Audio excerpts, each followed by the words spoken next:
இப்போ இந்த இடத்துல இதை அல்லாஹ் சொல்கிறான், இதில் அடுத்த ஆப் அல்லாஹ் வச்சுருக்கான் பாருங்க, இதில் நமக்கு ஒரு ஆப் சொல்லி வச்சுருக்கான். அதில் அல்லாஹ் இந்த குரானை கொண்டு உங்களுக்கும், யாருக்கு, குறைஷிகளுக்கும், கிடைக்க பெறுபவர்களுக்கும், அடுத்து இந்த குரானை போய் சப்மிட் ஆகும் பாருங்க, அவர்களுக்கும் இதை அச்சமூட்டி எச்சரிக்கை செய்வதற்காகவே இது எனக்கு வஹி மூலம் அறிவிக்கப்பட்டுள்ளது. இது சில அவங்கெல்லாம் மாட்டினாங்கடா, மச்சான் நம்ம லிஸ்ட்டு இருக்கு, அந்த லிஸ்ட்டு போயிட்டே இருக்குது, புரியுதா? வெறும் அவங்க மாட்டல, நம்மளும் சேர்ந்து தான் மாட்டியிருக்கோம். அவங்களாவது வேறு மாதிரி மாட்டினாங்க. நம்ம எப்படி திரும்ப மாட்டியிருக்கோம்? அவங்களுக்காவது குறைஷிகள் ரோலு, நமக்கு ரசூல்லாவுடைய ரோலு.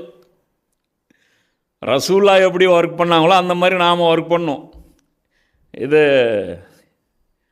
இந்த பொறுப்பு முஸ்லீமில் ஹஜ்ஜத்துல் விதாவில் நபி ஸல்லல்லாஹு அலைஹி வஸல்லம் சொன்னான் பாருங்கள், உங்களிடையே நான் மிக முக்கியமான ஒன்றை விட்டு செல்கிறேன். இதே நான் இப்போ இந்த வசனத்தில் நம்ம மேலேயும் அல்லாஹ் அந்த பாரத்தை இறக்கி வச்சுட்டு போயிருக்காங்கிறது புரியுது.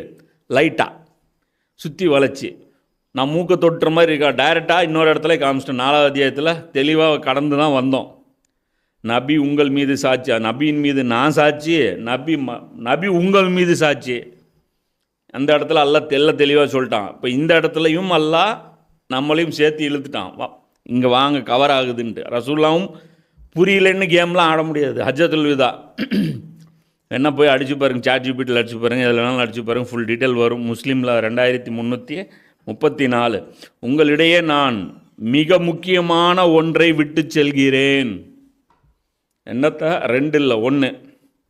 எது? அதை நீங்கள் பலமாக பற்றி கொண்டால் நீங்கள் ஒருபோதும் வழி தவறவே மாட்டீர்கள். அது அல்லாவின் வேதமாகும். நான் குரானை உங்களை விட்டுச்சு போகிறேன். இது பலமாக பற்றி பிடித்துங்க. இது பற்றி பிடிச்சிங்கன்னா வழி தவற மாட்டீங்க.